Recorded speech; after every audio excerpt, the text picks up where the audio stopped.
Cheers. Welcome to Culture Night, where each week we drink fancy wine and watch movies that are in some way culturally significant. I'm Andrew. And I'm Sarah, and we are here for episode 11. And thank you to all of anybody who's listening, anybody who's watching. We have a couple new subscribers on YouTube that I saw, and anybody who's watching all of our shorts, liking our stuff, all the people, we appreciate you. Mm-hmm. And you said you were going to mention that people can follow us on Twitter and Instagram. You can follow us on Instagram at Culture Night Pod. You can follow us on Twitter at Culture Night Pod. We kind of share similar things there. I try to do a little more on stories on Instagram. But if you want to see some of the behind the scenes stuff, I also share links and pictures and things to some of the movies and things that we talk about. So if you want more behind the scenes stuff, you can follow us there. And as well as subscribing on YouTube, I also share the shorts, reels on YouTube as well. Cool. So let's jump into podcast business. First being that our Google podcast Weird Snafu, where it's kind of like a crossover between a different podcast and ours, seems to have been fixed. I don't know what levers you pulled or magic you did there, but it seems to be fixed. I don't really know what I did either, but it appears to be fixed. And also updated our cover artwork. So that should be rolling out to the various podcasting platforms over the next couple weeks. So if it looks a little different, should be a little more like personalized and actually have our faces on it. It has our beautiful faces. So you should be like, oh, I know them. Oh, well, if you're watching on YouTube, then you should recognize our faces. Yeah. But otherwise, hi, that's what we look like. And then our other podcast business is this week we are going to introduce a new segment. Ooh, a sound effect. Oh my gosh. How professional. I know. I was really excited. I'm glad that worked. So for now, we're calling it Behind the Screens. We're still workshopping titles, sound effects. Mm-hmm. We're just trying to get started with it. And in this segment, we are going to go behind the big screens of Hollywood and learn more about some aspect of film production or storytelling each week. We really enjoyed the deep dives that we did on the MPA ratings for movies. And I think we've probably talked about a couple other behind the scenes stuff for movies. So this way we are going to learn more about the bigger picture stuff with films. I feel like kind of learning some of the whole like Hollywood intricacies and how things changed and evolved is cool for us to learn, and I'm sure other people will also get some benefit out of that too. Yep. So this week we are starting with talking about the history of opening credits, since it's something that we've mentioned a handful of times on the podcast. We made note of the opening credits in The Graduate, following what's his name around. It's so terrible. I can't remember that. It's been Dustin Hoffman. Yes. Sorry, I was thinking Blazing Saddles first because that was my first thought about like. And then we talked about it in Blazing Saddles with the scenery of the setting of the film, and then we most recently we loved Top Gun. I'm sorry, I can't go without mentioning Top Gun because I still love the opening credits of that. But last week we watched Breakfast Club, and it was just really boring, and so I felt like we needed to learn more. So, the first title sequence was in 1897 with Thomas Edison. Oh, yeah. He added it to the beginning of one of his films to prevent piracy. So that was kind of the origin of the whole title sequence. And then the first actor to be credited in an opening sequence was in 1908. It was the actor G.M. Anderson in the film Bronco Billy. And then as Hollywood and all of that and the rise of unions got bigger and bigger for the cast and the crew, a standard format was developed for the opening credits. And a standard format was developed for the opening credits, so they all kind of looked the same and followed looked generally the same. And then they were mostly looked the same until the 1950s. They were all about under a minute in length with groups of names on a static background, although they did kind of slightly tweak those to the style of the movie. Actually style those too much because you had to actually like cut and slice and all that sort of stuff to get all that on there. No fancy editing software like we have now.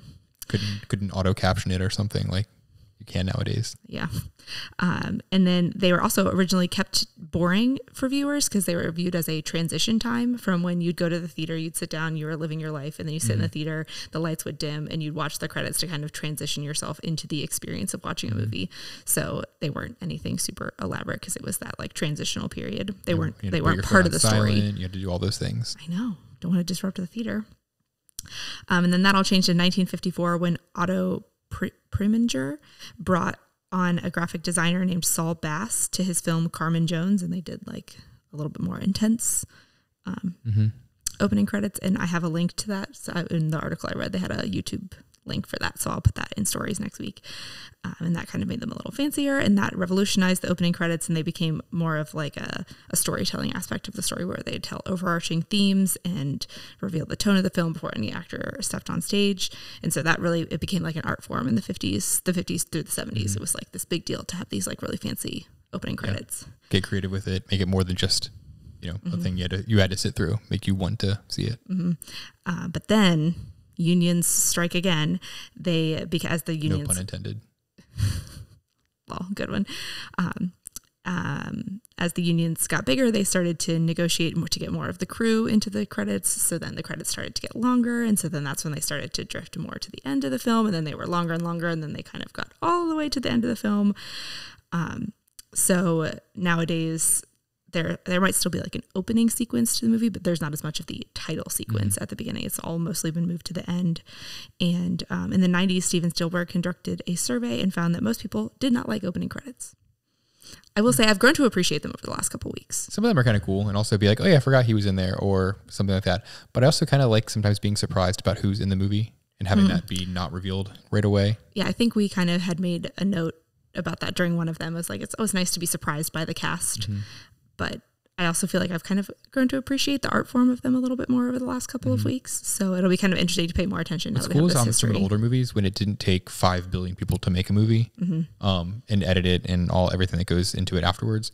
It was kind of cool having like a short little intro sequence in the beginning with the titles and everything and credits.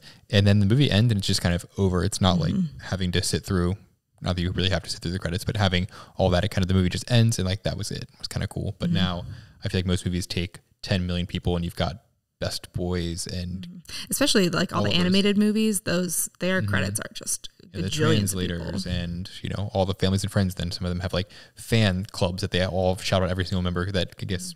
And I think even stuff like in Frozen, there's like an asterisk that was because they say boys pick their nose and eat it, and it was like not all boys pick their nose and eat it. There's some like note in the credits about that like disclaimer thing, which I always thought was really funny. But yeah, I would like to dig in more like in the next couple of weeks on this segment about what some of those weird roles that you see in the credits are and what they do. Yeah. So that's it for week 1 of Behind the Screens, but we want to use this to learn more about the history of certain parts of film, like you said, like the best boy or the key grip or those position titles you read in the credits and you're like, I have no idea what that could be. But just to get more well-rounded in our film knowledge. Yeah. Next week, let's move the wine to before this part, though, so I can be sipping on it while you explain all these things to me, or vice versa, obviously. All right, we can do that. No there. I know we've really moved with the wine part way far down. Yeah. All right, so should we switch it up just to move to the wine? Do the wine and then do the wine and then we'll do stuff on it. All right, we're gonna calling it audible. Doing it live. All right, so what are we drinking tonight? We are drinking the 2017 James Gang Reserve Malbec. And fun fact about this wine is back in episode 4, Blazing Saddles, we have already drank this wine. So not this year though. Right? It was the same year. We had, and I said in that episode that we had 2 bottles and I wanted to drink 2 of the same exact one. Exact okay, which never happens. So I did go back, interesting, and wrote down our scores for that wine. So when we go back, we can see how they compare. And getting a lot of raisin off the bat. Was this the one that I said tasted like raisin? I do not keep detailed notes of your. Oh my God. Let me go back and re-listen to all of them. I like it. I mean, let's be real. I really like them all, but this one has it's starting off on a good foot. It's a little alcohol forward, but I get some barrel oakiness to it. Love a good barrel. Little earthy. Sweet, but not like you said, like raisin sweet, not like overly sugary. Yeah, getting some like dark fruit there. Definitely not like strawberry or anything like that. But yeah, very pleasant. I like this a lot. Especially when you swirl it a little bit, kind of takes away some of that alcohol. I have to set it down to swirl it because I was afraid I was going to spill it. Cool. So now we'll jump back up to our Slept On It segment. The Breakfast Club Does your rating change after sleeping on it for a week? No. I rated it a 7.5. And just all week, I was just sitting happy in the afterglow of that movie. Just really enjoyed it. And I mean, obviously, I have to listen to this podcast just several times to edit it and get everything done. And just re-listening to it and remembering the movie. It's just, I don't know. It's a pretty deep movie. But something about it, like you said, it has just like comfort feeling to it. Yeah. I think I rated it a 6.7. I think I'd move it up to a 7.2. I feel like I've quoted it a bunch over the past week, and just thinking back now, I'm not sure why I didn't even go above a 7 there. I did really like the movie. So obviously the rewatchability and everything is a big part of it. And yeah, I think a 7.2 feels more accurate having slept on it. I think I was just tired. That tracks. All right. And then I did a couple more deep dives this week. These are not as long as my deep dive on the opening credits. So I think I mentioned last week that like this type of story I feel like I've seen before. And I think the word I was looking for was story archetype, just like the overall like trapped together, we reveal things. Because I feel like that's something that we see a lot on things. And I couldn't find too much on it, but I think archetype was the word I was looking for. And I'm going to do at some point for our behind the screens thing, do a deep dive on story archetypes and those general themes that we can pay attention to. There's so few movies that don't follow a very common archetype. Like there's only but so many stories you can tell. Yeah, that there's different ways of dressing it up, and there's little tweaks you can do, but for the most part, you can sit back and you can almost lump every movie into like a couple different buckets, and it's not that many. I believe there are 7 story archetypes from the light research I did, just trying to find the word I was looking for. So I will look more into that in the coming weeks. And then I also said last week that I would bring back the David Bowie quote that the movie started off with. And that quote was, "And these children that you spit on as they try to change their world, are immune to your consultations. They're quite aware of what you're going through." David Bowie. And it felt really deep just because, I mean, I feel like even already the younger generation for us seems to be so much more like present, and they're aware of what's going on and all of this kind of stuff, that I felt like it was really relevant today. But then also watching the movie and seeing how deep that they're able to go in their lives and their situations. And just also think that generation now is the older generation. It's crazy. Ooh, full circle. But I found this really cool website that I'll also link in stories that is like a whole behind the scenes, or not behind the scenes, it's a Weebly website, but an analysis of the Breakfast Club, and they have quotes and references and just all kinds of stuff on it. But they had a quote in there about this quote saying that this quote directly relates to what Brian says at the beginning and the end of the film when he mentions that you see us as how you want to see us, in reference to the principal. And he puts them in their little boxes of what their stereotypes are. And there's like obviously so much more to them than that. So I thought that was pretty cool. And then my last, not so much deep dive, but I mentioned that I watched this movie for the first time for my college class, and you asked if I had my essay, and I did have it. And I am a little weirded out about how quickly I was able to find that essay when I opened up my laptop from college. And basically the assignment was a character analysis. I was hoping it'd be a little bit more deep dive than just analyzing the characters, because there wasn't a behind the screens segment on it. There was no behind the screens. And first of all, he mentioned when we were talking about it afterwards, he wondered how many words my essay was in comparison to the 130 some words that Brian's essay ended up being in the Breakfast Club. And my essay was 1,149 words. So I fit the criteria for no detention next weekend. Exactly. So I fit that criteria. And it was a little cringy to read as a 30-year-old adult, not in college. I was a little bit more like judgmental of people, and I saw how they grew throughout the movie. You wanted to see. I was a little bit like the vice principal, but I think I was a little more like judgy of their behaviors and not as empathetic to like their homes, like all the things that make them the way they are, that I feel like I've come to realize more as a older adult. Not that I'm perfect by any means, but I think I'm a lot more aware of that stuff now. So that was a little cringy to read. But overall, I mean, a lot of it, I was like, we talked about that on the podcast. That I was not as creeped out as I thought I was going to be reading myself. Not as cringy. It was not as cringy as I thought it was going to be, but The Breakfast Club was a movie. It was a good one. There were characters. It was better than that. It was better than that. anyways, Awesome. those were my deep dives for this week. Cool. So we'll turn the chapter to the next movie. What are we watching tonight? Tonight, we are watching The Fugitive from 1993. So we are bumping up our decades. Mm-hmm. It's a PG-13 movie, so we'll see what PG-13 meant in the early 90s. Right. I'm glad we started paying attention to the rating. I'm a little mad that we didn't think to start that at the beginning, but it's been interesting to follow that as we go. So let's set the stage for 1983. 1993, my bad. We're in the 90s now. The top movies of the year. Number one was Jurassic Park, grossing $914 million. It's quite a lot. Mrs. Doubtfire at number two with less than half of that at $441 million, followed by The Fugitive, $368 million. The top three songs that year were I Will Always Love You by Whitney Houston. I think I might have heard that one before. Maybe. Whoop, There It Is by Tag Team, and Can't Help Falling in Love by UB40. So very familiar with all those songs, finally getting to our era. Because we are #90s kids, right? Have you seen The Fugitive before? I have not. Have you seen it before? I've seen bits and pieces. I don't know like enough about like the exposition or how it ends or anything like that. I feel like I've seen like a scene of like Harrison Ford running or something. And I think Tommy Lee Jones in it, I think. I have no idea.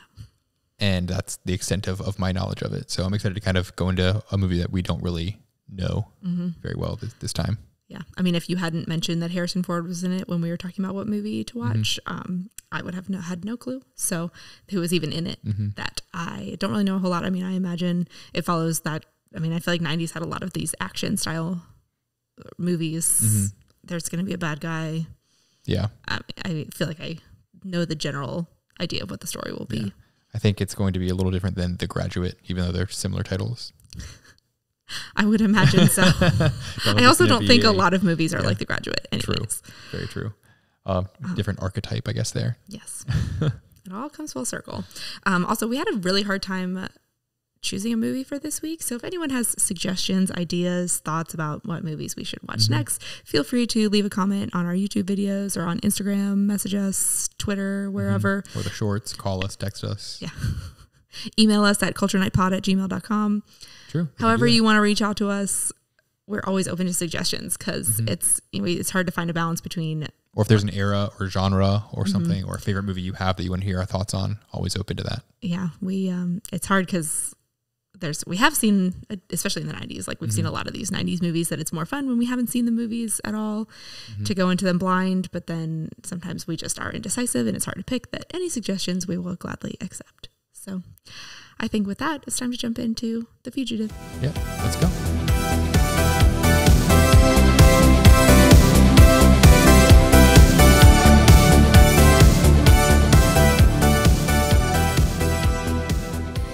The Fugitive. Yeah, that was the movie. That was it. But first, the wine scale. Describe the wine scale first for us. So the wine scale is a very, very objective rating. It's a subjective rating based on 0 being pretty good wine and 10 being nectar of the gods, not 0 being like absolute crap, never would drink it again. So all these wines we drink, all of them are good, unless they've spoiled, in which case we wouldn't drink them. We would have reset or something. So that being said, I feel like I would give this a 7.3. I was going to give it a 7.2. I think we were locked on. But do you want to hear what we gave this wine the last time we drank it? What? I gave it a 5 and you gave it a 5.6. Yeah. I like this one a lot better. This rendition of the exact same wine. And I didn't listen to our full like description of why we thought that that's the way it was because I was trying not to be influenced too much before I drank it. But I think it had like an off taste or something that I was like, I want to drink the other one because I'm not sure how this one shook out or if we just didn't store it right or we didn't do something. I don't know when we got these wines, how long we've had them. Yeah, I want to go back and see what we said about it because I thought this was good. I thought it was so good. It still gave you like that raisin sweetness in the beginning, but I swear that I got like a tropical fruit note. He was really excited about the tropical fruit. Yeah, it was very good. The second glass of it, I don't know if it just like needed to air out a bit more to really open up, but I thought that second glass was delightful, and I would drink that on a warm day like today, any day, anytime it was a warm day like today. I would drink it anytime because I thought it was really great. And yeah, I was so surprised on our tasting because I'd already gone back and listened to see what we had scored it, because we seemed really underwhelmed from the like 4 seconds of the clip from episode 4 that I listened to pull our notes out or our scores out of. And I took the first sip and I was like, shoot, this is way better than a 5. I don't know what happened to the other bottle. So I think it's really interesting that we better had than a 5, as in better than a not a 5 red blend, better than a score of 5. Yes. I thought it was great. I really liked it. Definitely in the 7s for sure. Yeah. So I think we're in agreement there. Very good wine. Highly recommend the 2017 Tobin James Reserve. James Gang Reserve. James Gang Reserve. Malbec. Okay, movie rating out of 10. You go first since I went first for the wine. I was really hoping that by asking that you would go first because I really didn't want to go first. I hate to be boring with like 7.1. Like the overall story, super interesting to me. Like I love these kind of like, I guess like police drama, like the whodunit. Yeah, it was just long. Yeah, I'm giving it a 6 flat.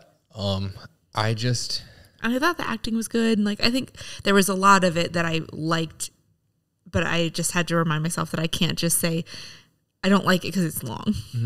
It just seemed like it was a whole lot of story they were trying to put into a movie. So they made it long to fit all that in there, but it still just seemed like it was too long, but also too condensed for what they were trying to do.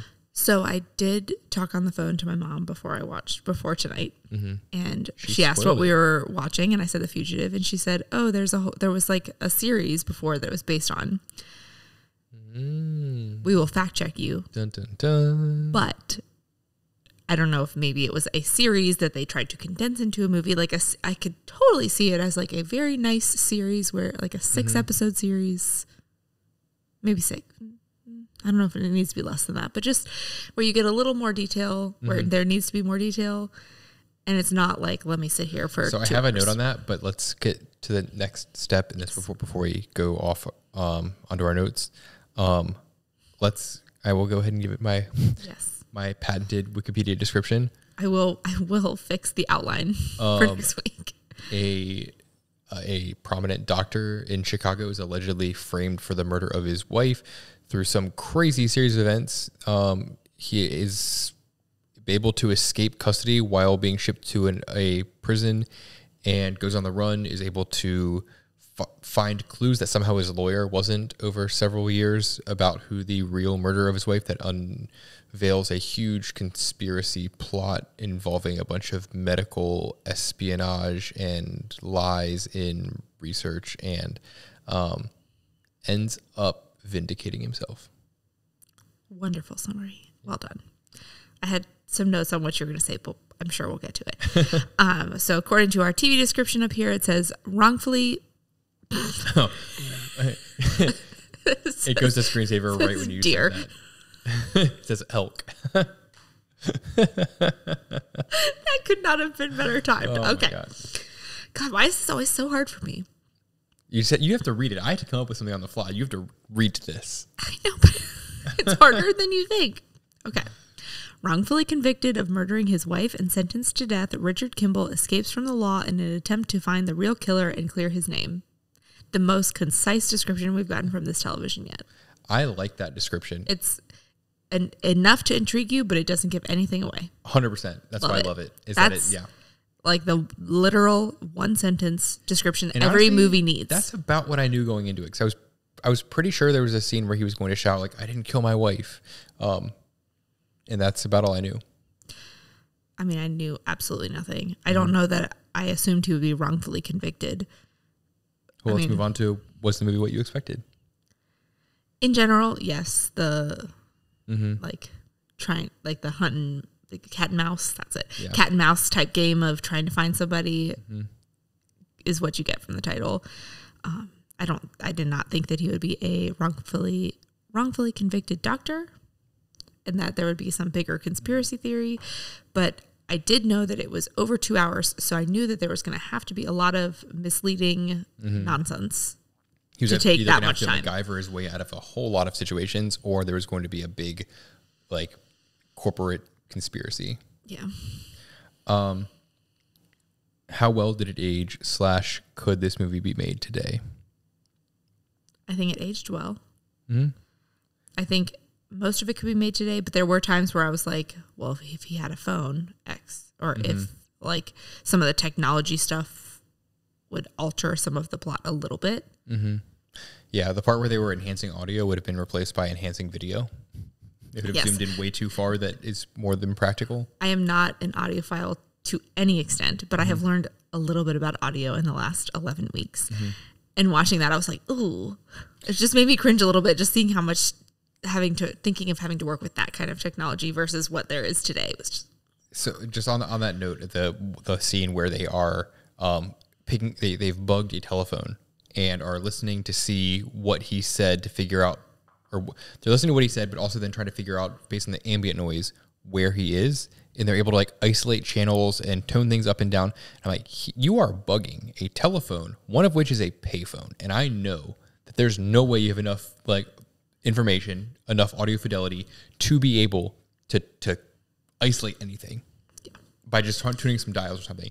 Yeah, like, when the Marshall, I don't know any of their names because I'm so bad at remembering. Tommy Lee stuff. Jones. Yes, he was like, yeah, isolate that sound, and I was like, can you do that? Is that something you can do with your big was the 90s reel versions tapes? Of enhance, zoom, like because there weren't enough pixels there, but they're able to say, hey, it's audio. Go ahead and isolate this channel, turn down the vocals, and just focus on the ambient train sound to know whether it's an elevated train or not. That was honestly the silliest part to me because I'm like, this. The recipient of that phone call in the first place is gonna be lucky to understand what Harrison Ford was saying, let alone someone who bugged it and be able to then isolate any sort of ambient noise. That was just a whole tangent. We could just keep going on and on, but yeah, very funny to me. That was that stuff would be different. Otherwise, I think it could have been made today. It would have been a bit more technologically different, but otherwise, I think the main plot points could have been very much the same, especially with like the whole medical conspiracy and all that in the end. Would have been right on. For sure. Did they say the title of the movie in the movie? I don't know if they said, quote, The Fugitive. They might have said that he was a fugitive, but I don't think they said, we're looking for the fugitive. It was not obvious in the way that some films are for me. Does the title fit the movie? Yes. Yeah. I think they maybe could have gone with something slightly different about like. Yeah, I mean it's a little vague. Conspiracy. There's a lot. There's a lot in this movie. Yeah. That The Fugitive feels a little vague. Who framed but Harrison Ford? I love. Oh my gosh! Why didn't they think of that? Yeah, I think they could have done something else, but I think that this one very much fit. And I'd love to know if there were other titles they considered, but this is very good. Short to the point. Were there any actors that went on to do bigger things? This was another big name cast. I think our favorite was Jane Lynch. Yeah, in a serious role. I know. I loved it though. The biggest twist to me was that she didn't come on to Harrison Ford, that Harrison Ford flirted with her. Because I feel like her character now is just so much of a, I'm coming on to whoever I'm talking with. I can see that. Like in 40-Year-Old Virgin, I feel like even in Glee, she plays that role some way. She's pretty aggressive in Glee. But there are also a bunch of really like character actors or minor characters, like the janitor from Scrubs. The police officer on the bus for like when they were originally transferring them, he was in Bridesmaids. He was in 1,000 other things, but I know Office Space as well. I know him from Bridesmaids, so I didn't finish reading his description because he's been in a lot of stuff. Yeah. One of the other cops, also the guy with the mustache, he looked very familiar. I feel like he was in a lot of things in like the 90s / early 2000s as like this guy from Bridesmaids that I'm talking about. No. The other. Oh yeah. The other Marshall, I'm saying. Yes, the other Marshall. I know him from the Disney Channel original movie Quince. He played the dad. I was gonna say he feels like a very dad character / maybe a secondary cop. I didn't get deeper into his Wikipedia page besides confirming the fact that he was in Quince. But And also, oh God, I'm blanking on her name now. Julianne. Julianne Moore. Yeah. She was the doctor and was a very minor role. Yes. And the woman U.S. Marshal was in Lost. Yeah, there's a lot of people in this. Yeah. A lot of secondary characters, obviously the main two characters being Harrison Ford and Tommy Lee Jones being in a lot of things, but a lot of minor characters that went on to do other things. What impact do you think this movie had on pop culture? I don't know if it really had an impact. Yeah, I was going to say, I feel like this was a common type of story told in the 90s. I mean, maybe before that too, but I felt like this, like, kind of using technology with the police and they were finding somebody, and this feels like the prototypical 90s thriller. Yeah. Like crime thriller. I don't really know if I would say it had an impact on pop culture. I don't know that we're just a sign of the culture of the type of movies that were being made then. Yeah, I don't know that we're gonna find this like quoted or referenced very often, but I do think that the general storyline something, is gonna be something that we could see. Yeah, many times. It'd be interesting to see if there were any movies, or if there are movies that we watch later that either have a nod to this or feel directly reference to it. Do you feel cultured after watching it? To an extent, I would say a tiny bit, just because I definitely heard of the movie. I mean, it was one of the most popular movies of the year. Yeah, it was the third highest grossing of 93. And it was competition with Jurassic Park. So it was Harrison Ford in another action role that was not Indiana Jones or Star Wars. But yeah, I mean, I liked the movie. Obviously, I gave it a good score, but it just, I had not really heard of it specifically. And I don't hear it referenced a lot. I liked it. Yeah. I don't feel like it was something like The Graduate, The Breakfast Club, those movies that you hear of referenced a lot, that where I'm like, oh yeah, I'm super cultured now. Yeah, I think we'll come back to it a lot. I put this more in the same bucket as Never Been Kissed. That's what I was going to say too. That it doesn't feel like it really was like a huge icon, but was kind of more a sign of the times in a way. Do you want to go first? Yeah, we'll move on to notes. First off, who color graded this thing? That was my first thought within the first 5 seconds. Everyone looked sickly. It looked really washed out, and I don't really know if there was a point to it or if that was just what the color grading was, but it just felt everything was very muted colors. I think it got better, but the first scene was just very obviously washed out. And I don't know if that's got used to it. It just kind of, felt very... Well, maybe we did get used to it. Yeah. I mean, having had to color grade a lot of stuff recently, especially with how... It looked like it was filmed in log and just never actually color graded. And I don't know if that was because it was kind of that beginning where I felt like there was a lot of like flashback of trying to tell the whole story of where they were and how his wife got murdered, and there was a lot of like jumping back and forth in that first That's like 15 minutes. I thought, but there was no different coloring between the flashbacks and like the current times. And then I thought... Or if that was just that whole section of the movie was like, this is the first part, so we're going to have it look like this so that it's this like setup to him becoming a fugitive. That, I mean, I didn't really notice like a change in the color at a certain point.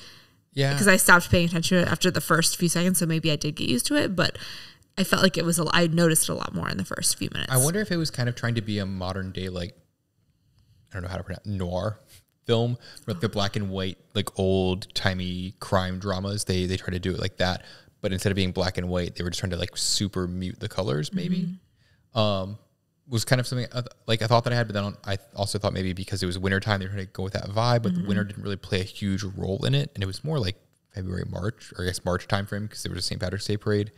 Can we talk about the month or the time setting of this? Because his wife died in January. They make that clear at some point.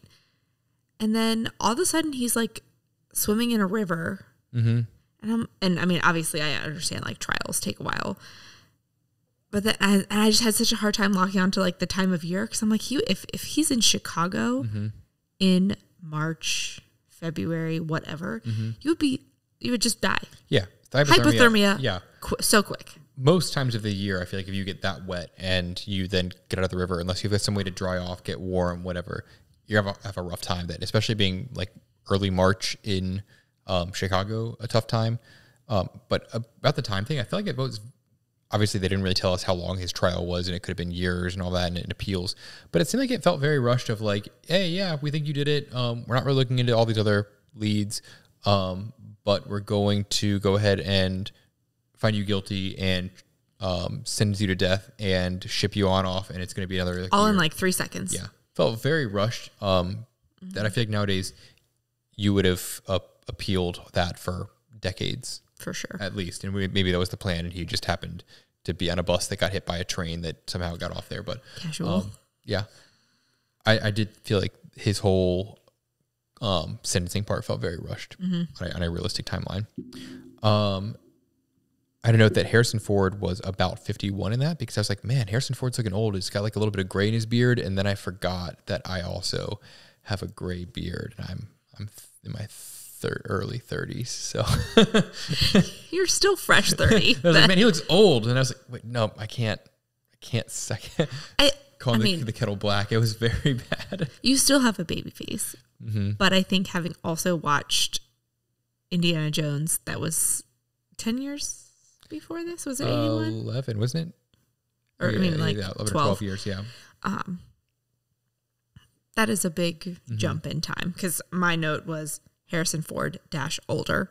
Yeah. Like he was noticeably older, but also as the movie went on, because it went on and on and on, he looks much younger towards the end of the movie than he does when he's like... We shaved. Yes. I would look like I was 7 if I shaved. That's very true. But just like the beard, and he had longer hair too. He also and dyed his hair.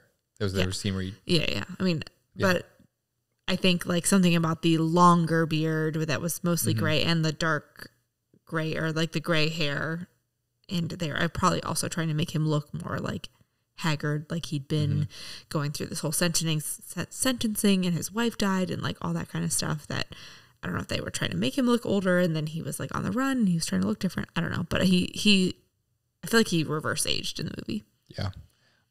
I have a deep dive that I want to do for next week about Harrison Ford and some things I've heard about him and his aviation hobby.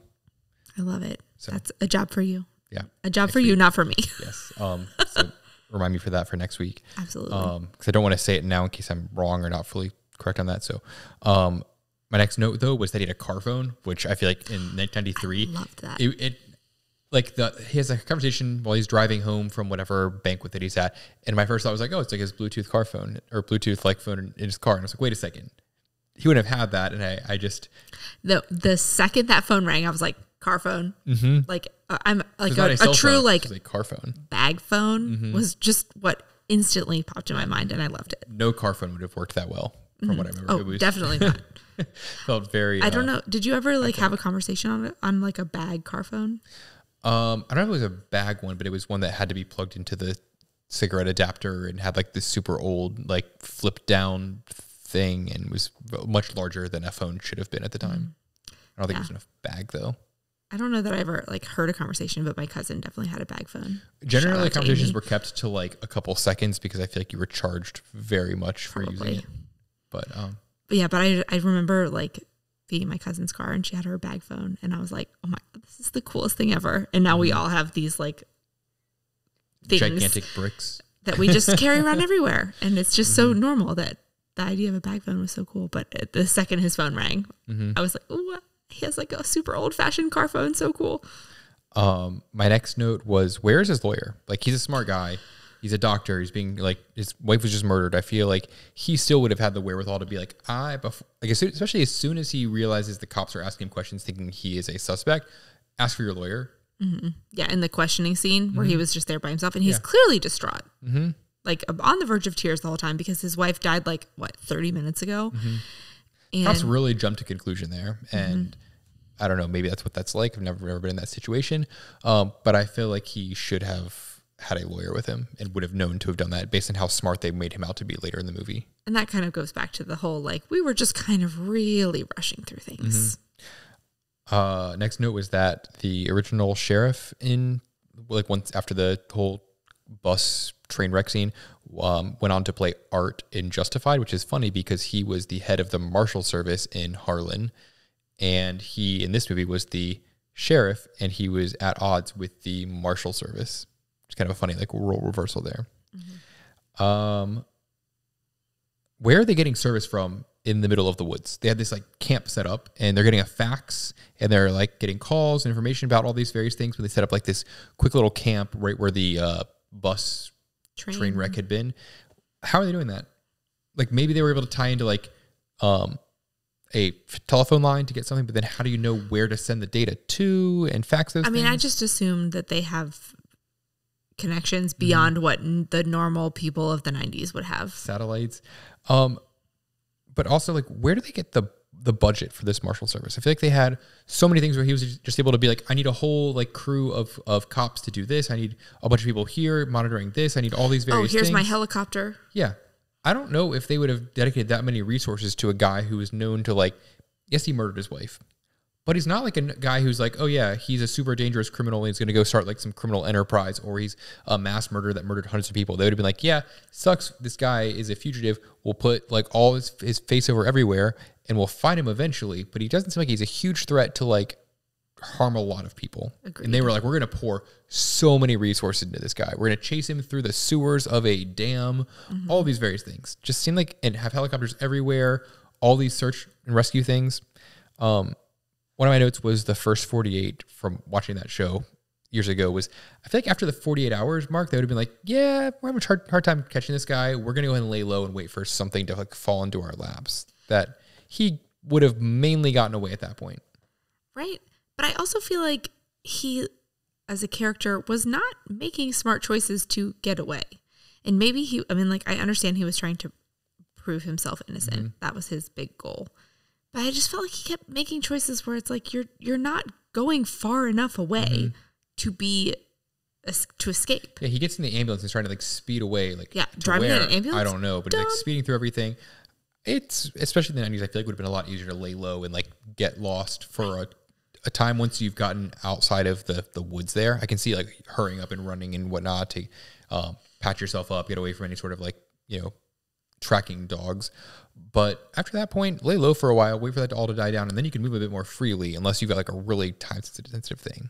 Yeah. So critiquing his ability to flee from law enforcement there. Somehow he got away, but I don't know. The assistant cop who was Joe Paliatano or something, he went on to play a bunch of other medium to small minor roles. His name in the movie was Cosmo. And I think of him, Cosmo Kramer from Seinfeld. But like, was Cosmo like a common name? In the 90s? I guess now Colin Jost is naming his son Cosmo. Coming back. Just seems like a very like unique name. Was it Carla from Bon Appetit? Her son is also named Cosmo. Yeah. I think if I was writing a movie and I'm like, who am I going to name the assistant cop? Cosmo. Just seems like a very like random name. I probably would have named like all of my characters Steve or something. I don't know, but I feel like it kind of tracks with that like northern city vibe a little bit. I personally don't know Cosmo. It's like a very unique name, but I feel like it's also not I don't think of the 90s as being like unique names. I feel like the 90s was like everybody just has the same names, unlike now. But I guess if you're writing a movie also, you can feel free because you're not naming an actual human. You can just be like, yeah, I'm going to name him, and you pick a fun sounding name. There's no way he survived that waterfall jump. Absolutely not. He walks out of that tunnel and he looks out and sees that. And I was like, he's definitely going to jump and he's definitely going to live and I'm going to be annoyed about it. But in actuality, zero chance. Even the like sheriff or somebody afterwards, someone's like, there's like a 1 in a million chance you survive that fall. I would say it's like a 0 in a million. Yeah. Just knowing like the small dam around us that so many people have drowned at, falling over with their tubes and kayaking. That's a very small one, but you get caught in that little vortex at the bottom where it just kind of cycles you around and around. And that's a very small one. I imagine a huge dam like that, you would just get under the water there and you're never coming out. It's just, there's so much pressure there. Yeah. And even if he's a genius and knows, swim down to the bottom to kind of escape the whole like rotating force, zero chance you're getting out of there, especially with cops looking around. The water's going to be he also kind of like freezing. Slides down the slide like at one point. I feel like don't they zoom in on him and he's like sliding down the concrete in the water. I thought he was just kind of like falling down. It looked like he was going to hit the concrete very hard, but I didn't see him actually slide down that. Yeah, I don't know. I think I was just so caught off guard of like, so we're going to really let him survive this? Really? Yeah. that seemed like they could have thrown in some sort of like, I don't know, help there to be like, oh, he slid down, but was able to like brace his fall with something or some way to do that. Yeah. That seemed the most ridiculous besides all the crazy, like surviving the train wreck and all of those kind of things. Especially because it was taking a sweet time getting out of the train. Like, oh, let me look back at the train. Let me look this way. Like, just jump out of the bus. Yeah. Try to save this guard who's like hurt, but yeah, I don't know. Let's see how much the budget, the payphone having audio fidelity. A question for you. Thought exercise. If your fugitive, this is before I knew that this guy ended up being the real bad guy. If your fugitive friend who like you knew had been like a good upstanding person, but then was like arrested for some sort of heinous crime or some sort of crime going to jail, is able to like somehow get out of jail and comes to you for money, would you turn that friend in or help them? It depends on how much I knew of the situation. Mm-hmm. Obviously, like you said, he ended up being the bad guy. And like he worked with him on it depends on how much I knew, like how well I knew their personal integrity or like their relationship, especially like his wife died. Like, did I know him and his wife together as a pair really well? Mm-hmm.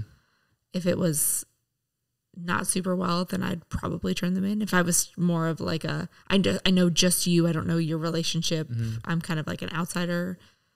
Probably turn them in. I probably would go with the way that the guy did it in the movie, where you help them. You don't necessarily reach out to the marshal service. I don't know if I'd call like 1-800-Marshals like to like turn this person in anyways. Seems like a lot of work, but have enough like plausible deniability to be like, oh, that person, yeah, I saw him today.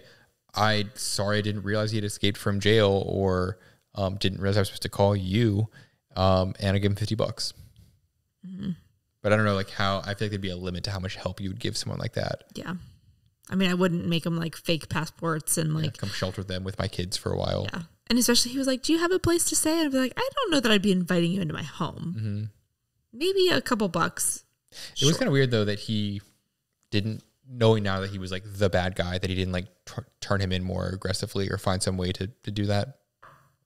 Yeah. But maybe he's trying to keep the heat off of everything. I don't know. I loved, there was a montage, I think it was when he was like researching the prosthetics thing. There was like a very classic 90s montage of like no talking, just a bunch of music playing, a bunch of like various scenes of like learning, studying prosthetics, learning about all these things that would just felt very much like the 90s, early 90s especially, that I feel like it's made fun of a lot more now. I thought it was interesting. They caught the landlord for the place he was staying that was a pedophile, and they don't check any of the rooms to see if, hey, maybe he's harboring more like material or people or trafficking. I mean, they also said he was a drug dealer, so I don't know if they... I thought they said he was a pedophile, like when they caught him or something. He was like, it says about like, you're into 12-year-old girls. I heard that, but then they said something to his mom, and they were like, your son's a drug dealer. Gotcha. But I mean, they would still have looked for drugs. Yeah, I guess maybe there's some sort of like tenant rights thing to not be searched there. I don't know. Yet another parade in Chicago. I also had a note about this. Mm-hmm. I don't know if it was a weekday or not. I mean, my note, I have about 3 notes, so I'm not going to have much to say after this. But one of my notes was, this is the 3rd movie in a row that we've watched that's set in Chicago. Mm-hmm. I mean, Breakfast Club is obviously just like set in the school, but it's like set in Chicago. But obviously, Ferris Bueller goes into the city and also encounters a parade. Yeah, they must have like daily or weekly parades in Chicago, I guess. Yeah, let's go hang out in Chicago for just a week or two. I don't really love parades, but if I go to Chicago again and we don't see a parade, I'm going to be very upset. Yes, they've set the bar really high. False advertising. He didn't jump into the parade or sing or anything, which is kind of disappointing as well. I mean, he did. He jumped into the parade. He walked in the parade for probably a couple blocks. True. He joined the parade. I guess in Chicago. He joined the parade.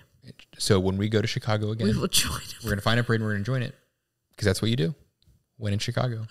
Oh man, I can't wait. So then, interesting, you talked about this movie having been inspired by a TV show, because I feel like if this was made nowadays, it would have been like a 7-season TV show where the first season is like him like trying to escape, and then it's him like trying to like say that he didn't murder his wife in season 2, and the next he like slowly uncovers this huge corporate conspiracy, and it becomes this huge overwhelming thing to the point where season 2 is the whole, or season 2 is the escape. Mm-hmm. No, maybe season 1 is the whole setup towards the trial. Season 2 is the whole trial. Season 3 is his escape. Season 4 is 4 and 5 are like season 1 would have been good enough to be like, we're gonna have a good cohesive story. We're going to be able to, he's, you know, framed for murder. He's going to go ahead and find the murderer, end of season 1. And they're gonna be like, hey, this was a very successful show. We're gonna have season 2, and it's actually going to uncover so much more. This was a guy that killed his wife, but he was hired by someone who was his best friend and all these various things. And it would go on and on and on, that by like season 6, no one's watching it anymore because they made this like too big of an overarching thing. Yes, but I also feel like we're starting to trend more towards being more concise and being like, this is where the story just needs to end. Like, I feel like with Schitt's Creek, like... Yeah, now Netflix is really keen on cutting things, so that helps. True. Like, Schitt's Creek, Dan Levy was like, this is where the story ends. I could keep going with this because I could keep telling the story. That I feel like there are a lot of people who are trying to tell their concise stories, and this is just what it is. Some lessons learned from Lost, where they were like, we're going to open every single possibly storyline and then try to end it. So yeah, nowadays, I hope that they would learn from Lost and just have... Lost being the prime example. Hey, let's not do this again because we opened too many storylines and everyone kind of quit because we can't possibly do the thing justice to wrap up everyone's storyline. Next note being, imagine being at that conference at the end, that medical conference. Like you've been to like big medical. Yeah, I was going to say, having been what's the biggest drama that's happened at those? Couldn't even tell you. Wasn't perfect. Having been at many pharmaceutical conferences in my life, which is weird to say. Big hoity-toity person. I've weirdly been to a lot of them. Nothing dramatic has ever happened. Obviously I was a child at them all. Nothing like this has ever happened. Especially if that was like an open bar situation, I'd be like, this is amazing. Keep the drinks coming. Yeah, I gotta figure out what's another happening. round. Oh my God, there's helicopters circling.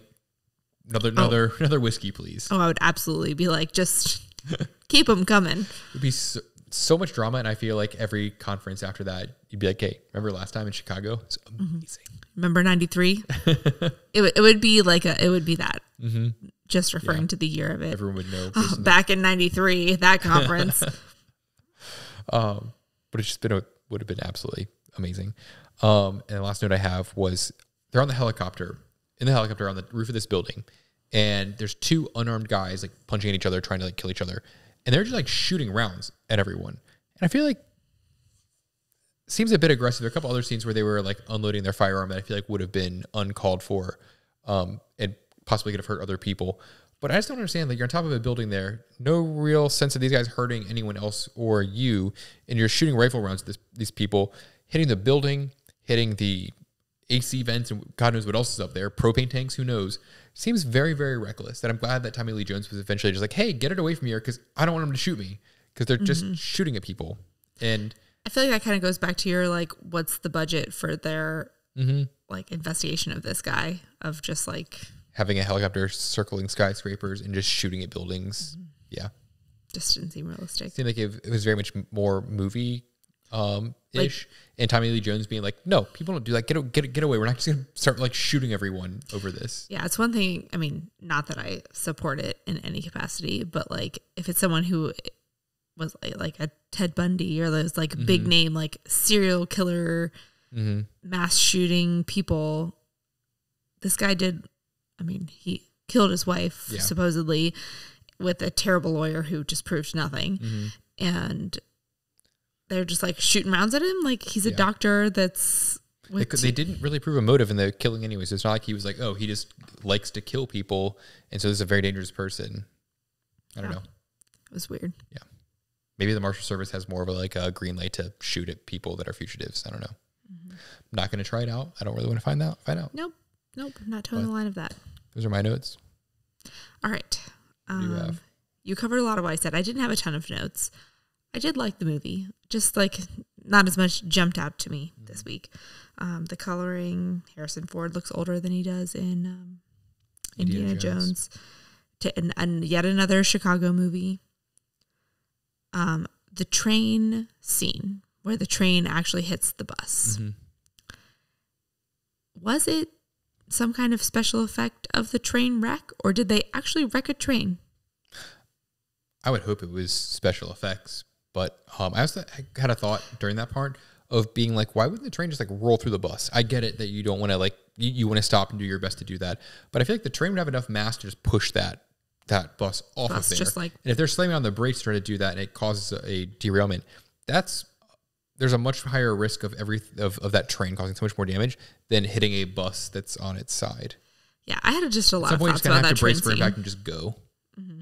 But it just felt like it almost looked real. Mm-hmm. Maybe that was the whole budget of the movie. Which I also feel like in the 90s, most stuff didn't look real. Mm-hmm.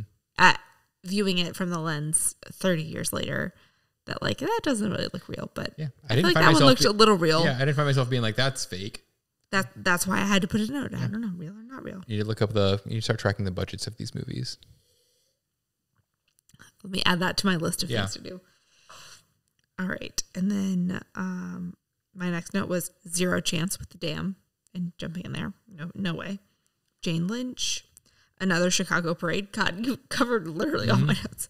And then my last one is the Chicago Sun-Times, which was yet another reference to, or not reference, but another connection to the newspaper that Drew Barrymore worked at in Never Been Kissed. And it was also in all comes together. Ferris Bueller's Day Off with his dad. That this is... Is that actually a real newspaper, or is it one that they've made up for movies? I don't know, but it's the third time it's been referenced, so maybe we need to deep dive in Chicago Sun-Times. I would love it if it's like not a real actual newspaper, but it's one that everyone that films in Chicago is like, here's the one we're going to use because we don't want to give bad press to any real newspaper. Because I feel like Chicago Tribune is their like newspaper, right? Yeah. I feel like people have probably been watching or listening to the podcast and being like, these idiots think Chicago Sun-Times is a real newspaper. Yeah, all our Chicago viewers. Sorry to all those fans. Yeah, sorry. We will look more into the validity of that in the future. But something I didn't make a note of, but we kind of have referenced this a little bit. His lawyer sucked. I feel like it just needs to be a friend as well, maybe. Because he was like, as a lawyer and as a friend or something, he said that, I mean, as soon as they showed him on the screen, we both were like, nope, he's definitely not getting off.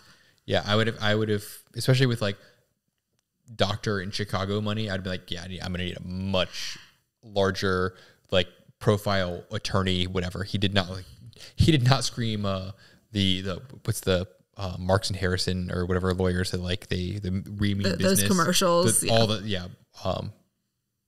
There's like so many of the same lawyer brand that Joel Bieber. That are like, oh yeah, these guys are going to be the ones that are going to strike fear in the opposition. Yeah. And also, oh no, I had something to say. Oh no, it's gone. Oh, when they're first questioning Harrison Ford and they're like, was your wife insured? Like, she has a lot of money. Like, they're really driving this home. He seems to be like a pretty prominent medical doctor. Yeah. Obviously there are levels of rich and you were money. only making a ton of money, and now you're going to make a little bit more money from. But it'd be one thing if he was like an elementary school teacher in inner city Chicago. She was the doctor, and she was someone of money. Yeah, that's one situation. But like, he's a doctor. I don't think there's enough motive to be like, I'm going to murder my wife for her extra money. Yeah, and especially like was old enough, since we've referenced his age, where he had been practicing for a while, that it's not like he was still like in loan debt or anything like that. Like, he had to be pretty well established. Yeah. That they were questioning him, and I was like, I don't know why we're really concerned about this here. I don't know. Yeah. It's like a real flimsy case, but a real shit lawyer would not win that one. Yeah. Because he obviously wasn't there when he was being questioned in the first place. So yeah. It was probably past his bedtime. Yeah. I still can't get over him. It was so weird. Yeah. I don't really have any other notes, but I did really, and I mean, I enjoy these kind of like movies. They're very intriguing. There were some scenes where I was like, okay, we could have cut like a little bit of this. The whole laundry room scene, I was like, oh my God, how long are they going to circle around this thing? I know, like dodging the bags and all that stuff. But I did enjoy it. It was great. And it was also interesting. Again, I feel like we kind of keep, and maybe it was just because like Harrison Ford is a giant actor and Tom Cruise is a big actor, that like I feel like we've kind of cycled back through a couple of the same big names so far. But was good to, again, make a big I feel like if jump. you're going to watch the big movies of decades, you're going to run into the same actors over and over again. I know. And there was some movie I was going to suggest for this week, and I was like, oh, no, that's Tom Cruise again. That like, we can't only watch the same movies by the same actors, but it was kind of interesting to see how his acting and all that stuff has progressed. But I liked it. Yeah. It was okay. I'd watch other ones, but it was a movie from the 90s, and this was Culture Night episode 11. 11. Yes. So. See you guys next week. Cheers.